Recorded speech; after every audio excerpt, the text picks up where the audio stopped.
Nous arrivons à une question de Monsieur Philippe Vigier, Monsieur le secrétaire d'État auprès de la ministre de l'Environnement. Oui, merci Madame la Présidente, Messieurs les ministres, mes chers collègues. Je voudrais interroger le ministre sur l'avenir d'une ligne ferroviaire, TER, donc gérée par la région Centre-Val de Loire, entre Paris et Tours. C'est l'ancienne ligne Paris-Bordeaux. Il y a eu sur le contrat de plan précédent des travaux importants qui ont été faits, notamment sur la partie eurélienne et la partie loire-et-chérienne, c'est-à-dire à partir donc de la commune d'Auneau jusqu'à la Mambrol, c'est à côté de Tours.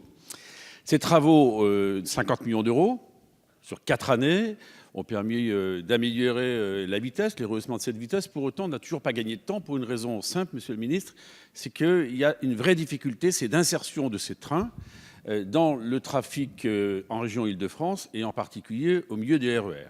Ça veut dire qu'il faut que l'on construise ce qu'on appelle une voie d'évitement sur quelques kilomètres, sinon ces 50 millions d'euros n'ont pas permis de diminuer le temps de parcours. Ça veut dire quoi? Quelque part, pour les usagers, eh bien, le résultat n'est pas là. Vraiment, ils s'interrogent sur le bien fondé de ces travaux qui avaient été arrachés à l'État, à RFF et à la région au travers d'un avenant au contrat de plan. Donc ma question est simple, il faut que maintenant, puisque nous avons démarré un nouveau contrat de plan État-région, qu'il y ait un avenant, que cet avenant nous permette vraiment de faire en sorte que on inscrive ces travaux, puisque si on arrête les travaux là où ils sont à l'heure actuelle, ça veut dire qu'il n'y a aucune pertinence et on n'aura pas traité l'axe dans sa globalité.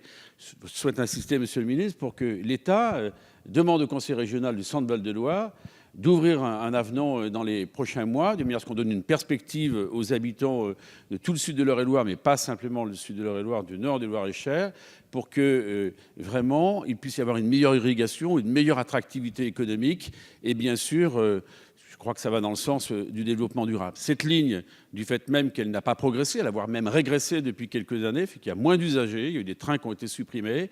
Donc au moment où une des ambitions du contrat de plan État-région, c'était d'améliorer la connexion à l'Île-de-France, c'est intitulé dans le texte signé par le préfet et le président de la région, c'est essentiel que l'État engage la signature d'un avenant à son contrat de plan État-région, comme on avait pu le faire sous le gouvernement précédent avec Dominique Bussereau à l'époque, qui était ministre des Transports. Je demande vraiment de relayer auprès de votre collègue ministre des Transports cette attente, qui est l'attente de la population, des élus, bref, de tous ceux qui veulent un aménagement équilibré et durable du territoire, et qui d'ailleurs s'inscrit dans la COP21, sinon c'est toujours plus des voitures qui sont sur les routes, car il n'y a pas d'alternative par les transports publics, naturellement, c'est la voiture qui est utilisée. Je vous en remercie, Monsieur le Ministre.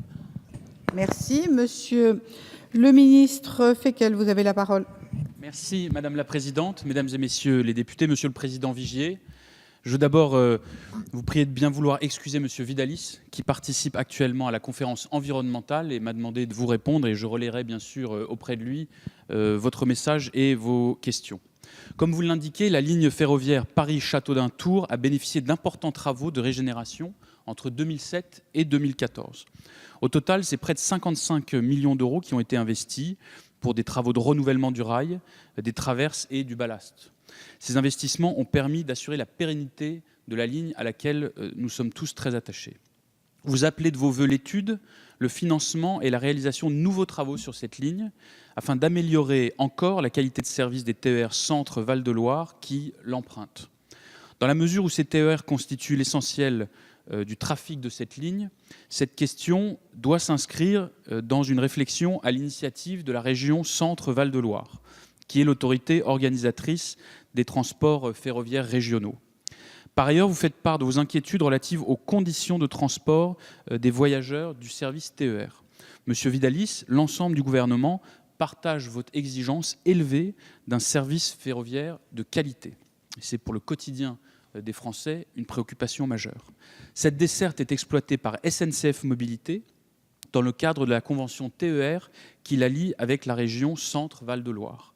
En tant qu'autorité organisatrice, il appartient donc à la région de définir l'organisation des services régionaux de voyageurs qu'elle souhaite mettre en œuvre, ce qui recouvre notamment le schéma de desserte et la grille horaire associée, le cas échéant en se coordonnant avec le syndicat des transports d'Île-de-France pour la partie de la desserte qui est située dans cette région, mais aussi les incitations contractuelles de l'opérateur à améliorer la qualité du service produit. Et l'État, au regard du principe de libre administration des collectivités territoriales, ne peut pas intervenir dans ces choix. Tels sont les éléments de réponse, Monsieur le Président, que je peux vous apporter. Merci, Monsieur le ministre.